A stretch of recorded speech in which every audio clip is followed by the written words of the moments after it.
ধমকে দাঁড়ায়। বটগাছের ছায়ায় দেখা যায় গ্রাম, ঘন অন্ধকার, চারিদিকে ধানক্ষেত, মাটির বাড়ি, কাঁচা রাস্তা। সময় শরৎকাল, দুর্গাপূজার আগের রাত।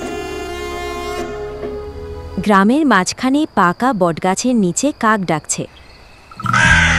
দূরে ঢাক বাজছে, পুজোর সাজসজ্জার প্রস্তুতি চলছে। দুই বন্ধু, রতন আর হরিদাস, রাতের বেলায় পুজোর মণ্ডপ দেখে ফেরার সময় শর্টকাট পথে বটগাছের পাশ দিয়ে হাঁটছে।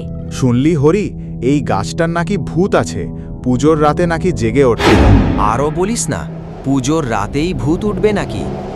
হঠাৎ বাতাস থেমে যায়, চারিদিকে শীতলতা নেমে আসে। দূরে শিয়ালের ডাক শোনা যায়।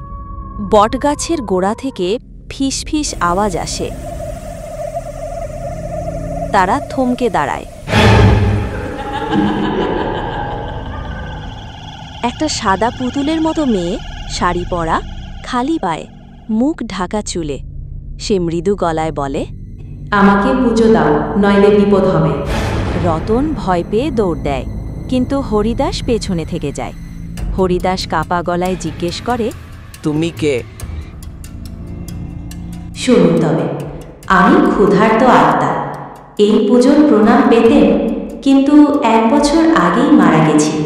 কেউ আমাকে মনে রাখেনি। হরিদাস চমকে যায়।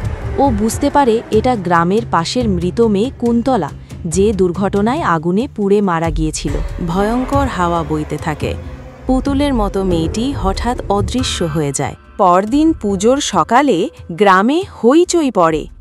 সবাই দেখে মণ্ডপের প্রতিমার সামনে অজানা হাতে রাখা এক বাটি ক্ষীর। কেউ জানে না কে রেখেছে। হরিদাস সবার সামনে চুপ করে থাকে। শুধু ও জানে, সেই মেয়ে রাতের অন্ধকারে তার কাছে প্রতিশ্রুতি নিয়েছিল ক্ষীর দিয়ে পূজা দেবে। সেই রাতেই পুজোর প্রতিমার চোখ থেকে অশ্রু ঝরে পড়ে।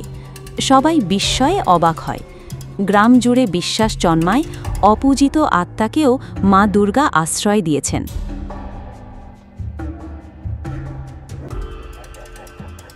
বটগাছের ছায়ায় দেখা যায় সাদা শাড়ি পরা মেয়েটি শান্ত মুখে দূর থেকে মণ্ডপের দিকে তাকিয়ে হাসছে। তারপর মিলিয়ে যায় কুয়াশার ভেতর।